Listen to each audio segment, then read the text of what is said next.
Halo guys, jumpa lagi dengan J2F Story tutorial khusus YouTuber para pemula. Di video kali ini saya akan menjelaskan yang berhubungan dengan minat penonton ya.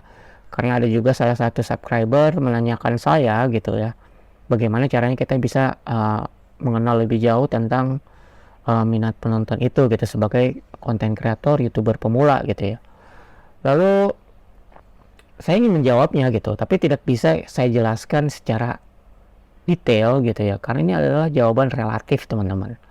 Karena kalau bicara minat penonton kan itu berarti berbicara uh, selera gitu ya, berbicara hati orang gitu ya. Dia datang ke YouTube itu tujuannya apa gitu. Yang pasti pada dasarnya mereka datang ke YouTube itu berdasarkan kebutuhan gitu. Nah, kalau kita bicara kebutuhan, kita bicara indikatornya gitu ya. Ada dua gitu ya. Secara sudut pandang sebagai konten kreator atau secara sudut pandang sebagai penonton organik gitu, tergantung kita melihat dari yang mana gitu ya. Mengapa saya katakan demikian? Kita langsung aja ke ChatGPT sebagai sumber data atau acuan kita untuk kedepannya ya.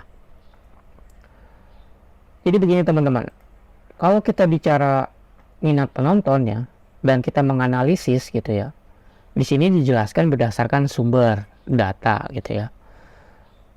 Jika mereka datang ke YouTube itu mereka ngapain sih gitu kan, bagaimana cara kita mengetahuinya gitu kan. Nah, kalau kita bicara sebagai konten kreator, ada beberapa cara yang dapat Anda gunakan untuk mengetahui minat penonton gitu ya. Yang pertama adalah analisis gitu ya, statistik gitu kan. Lalu ada interaksi dengan penonton gitu ya, survei dan polling, analisis konten yang paling populer, tinjau komentar dan umpan balik gitu ya, dan amati tren industri gitu ya. Ada 6 poin gitu yang dijelaskan berdasarkan sumber cara mengetahui minat penonton sebagai konten kreator gitu. Tetapi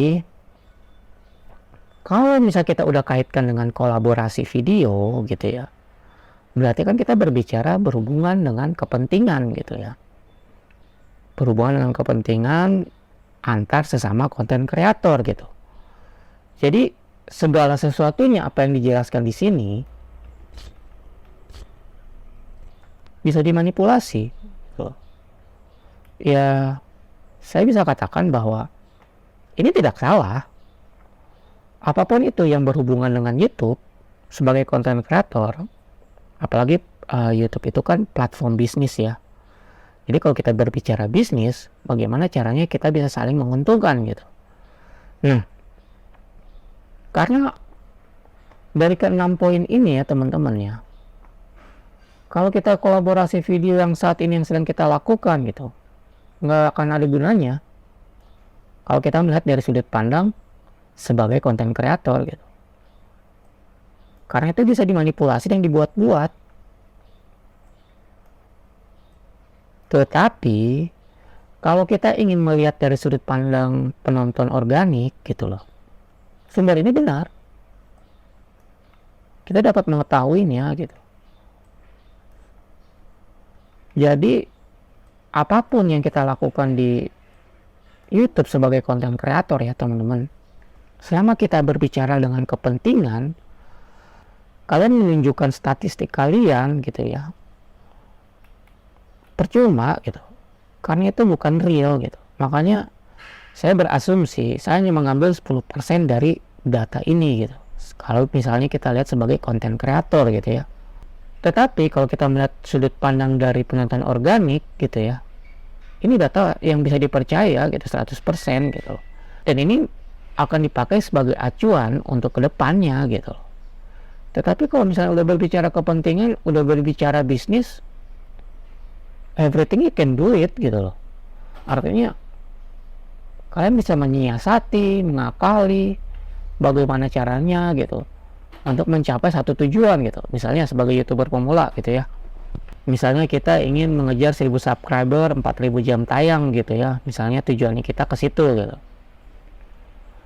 Karena waktunya membutuhkan proses yang sangat panjang, kalian pasti akan mengakalinya kan, akan menyiasatinya kan. Ketika kalian bekerja sama sesama konten kreator gitu ya, kolaborasi gitu, Karena kolaborasi video itu bermacam-macam jenisnya gitu. Tergantung dari bagaimana kita mengkolaborasikannya gitu ya. Jadi kalau misalnya saya katakan apakah ini salah? Tidak, ini tidak salah. Karena apa? Ini bisnis. Karena YouTube platform bisnis gitu. Jadi ada dua sisi gitu yang harus kita lihat teman-teman.